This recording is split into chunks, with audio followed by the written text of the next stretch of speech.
बैठे हैं। हमारे जी हमारा जन सुखी घोषणा कर रहे हैं हमारी ओर से बहुत बहुत धन्यवाद। और आज जो हमारे मुजफ्फरपुर में जो उम्मीदवार दिए हैं उनको हम लोग जितने भी हमारे जन स्वराज के मेंबर, जितने भी हमारे सदस्य हैं, जितने प्रभारी हैं, जितने भी अधिकारीगण हैं, उनको और जितने भी उम्मीदवार हमारे बीच थे खड़े, अभी 5 थे, जिसमें हमारे माजिद हुसैन जी थे, हमारे दिलीप शाह जी थे, संजय केजरीवाल थे, विश्वजीत भाई साहब थे। सारे लोग मिलकर हम लोग अब फुल बहुमत से इनको मुजफ्फरपुर से भारी मदद देगी। हम लोग मिलकर उनको डॉक्टर ए.के. दास जी को, हमारा पार्टी, हमारा माननीय प्रशांत किशोर जी, इनको टिकट दिए हैं, इनको प्रत्याशी बनाए हैं। इसलिए हम लोग का कर्तव्य बनता है कि हम लोग इनको भारी मतों से विजयी बनाकर असेंबली भेजें। मुजफ्फरपुर के जन स्वराज के महानगर की टीम आज आपके सामने बैठी है और आप तमाम पत्रकार बंधुओं को, प्रिंट मीडिया के बंधुओं को, इलेक्ट्रॉनिक मीडिया के बंधुओं को सादर नमस्कार कह रही है। आपका अभिवादन है कि आज आप लोग इस प्रेस कॉन्फ्रेंस में आए हैं। और आज के प्रेस कॉन्फ्रेंस का उद्देश्य है, जैसा कि हमारे महानगर अध्यक्ष श्री उपेंद्र शाह जी ने बताया, कि कल 9 तारीख को जन स्वराज पार्टी की तरफ से आधिकारिक सूचना 51 उम्मीदवारों की कल निर्गत की गई है और उसमें आपके शहर 94 विधानसभा में हमारा नाम जो है उस उम्मीदवार के लिस्ट में है। तो उसी संदर्भ में आज की मीटिंग, आज का जो प्रेस कॉन्फ्रेंस है वो बुलाया गया है। और इस प्रेस कॉन्फ्रेंस के माध्यम से और आप लोगों के मजबूत सहयोग से मुजफ्फरपुर की तमाम आम आवाम तक ये खबर हम लोग पहुंचाना चाहते हैं कि मुजफ्फरपुर में इस बार जन स्वराज अपनी मजबूत दावेदारी के साथ उतर रही है और व्यवस्था परिवर्तन के लिए पुरजोर कोशिश कर रही है। जैसा कि पहले भी कहा जा चुका है कि जन स्वराज एक पार्टी नहीं बल्कि एक अभियान है व्यवस्था परिवर्तन के लिए। और जिन जिन बातों से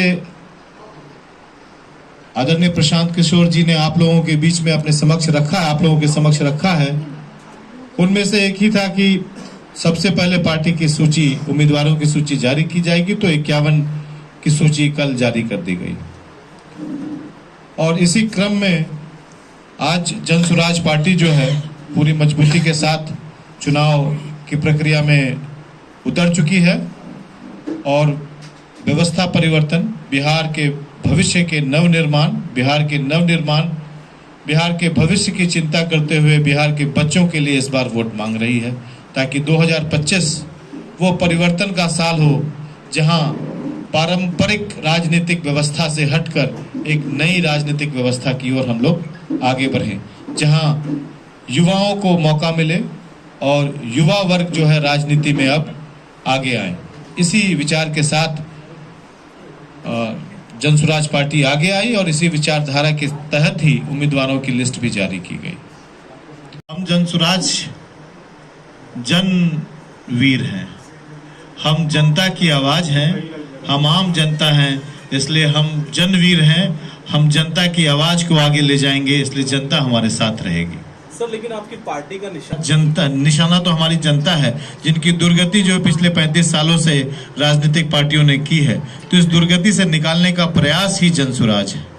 इसलिए निशाना दोनों है, चाहे हर वो लोग हैं जिन्होंने बिहार को इस हालत तक पहुंचा दी है।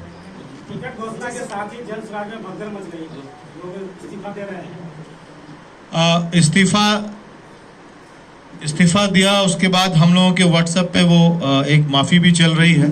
तो अभी इस परिस्थिति थोड़ा असमंजस की है कि इस्तीफा दिया है, कुछ आरोप भी लगे हैं, लेकिन अब जो सच्चाई है वो पार्टी के हाईकमान तक पहुंची होगी। हम लोग उसके बारे में बहुत ज़्यादा जानकारी नहीं रखते। संगठन को एकजुट रख पाएंगे जी? इस हालात में संगठन को एकजुट कैसे रखेंगे? संगठन आपके सामने बैठी है, आप संगठन को देखें। हमारे साथ हमारे बुजुर्ग साथी जो संभावित प्रत्याशी थे, श्री विश्वजीत जी, सैयद माजिद हुसैन साहब, ये हम 3 अभी यहाँ हैं। एक दिलीप गुप्ता जी थे जो अभी पटना में हैं। तो हम लोग सब हैं, और महानगर के अध्यक्ष श्री उमेश कुमार शाह जी, सांगठनिक महासचिव श्री इंजीनियर प्रीतेश प्रताप सिंह जी, विधानसभा प्रभारी रहे अरविंद पांडे जी, डॉक्टर आनंद गुप्ता जी, हमारे युवा साथी संदीप कमल जी, महिला अध्यक्ष प्रिया श्रीवास्तव जी, राहुल जी, सब लोग हैं यहाँ पे। तो पार्टी को देखिए, आप इस बात को समझिए कि ये एक नई राजनीतिक परिपाटी है। आज तक आप लोग कभी ऐसी व्यवस्था देखे नहीं होंगे जहां संभावित प्रत्याशियों से एक फॉर्म के द्वारा, शुरू में गूगल फॉर्म, बाद में एक मतलब ऑफलाइन फॉर्म के द्वारा आप एक बजाबते पार्टी के कार्यकर्ताओं के बीच में उसको डिस्ट्रीब्यूशन किया गया, उसका प्रचार किया गया। मतलब ये कि कोई आम आवाम, कोई जन स्वराज पार्टी से जुड़ा हुआ साधारण कार्यकर्ता भी अगर अपना फॉर्म भरता है तो उसको एक मौका है राजनीतिक सीढ़ी पर आगे बढ़ने का। तो एक नई परिपाटी है, इससे पहले कभी हुआ नहीं। पार्टियां ऊपर से चुनती हैं, बंद कमरे में चुनती हैं, एप्लीकेशन तो नहीं लिया जाता। और एप्लीकेशन आपको इसी बार दिखा जहां लोगों ने अपना एप्लीकेशन भरा, ऑनलाइन और ऑफलाइन भरा, अपना पूरा बायोडाटा भरा, उनकी पूरी प्रक्रिया में उनकी जांच पड़ताल हुई, उनको जमीन पर उतारा गया, तरह तरह की कार्रवाई की गई।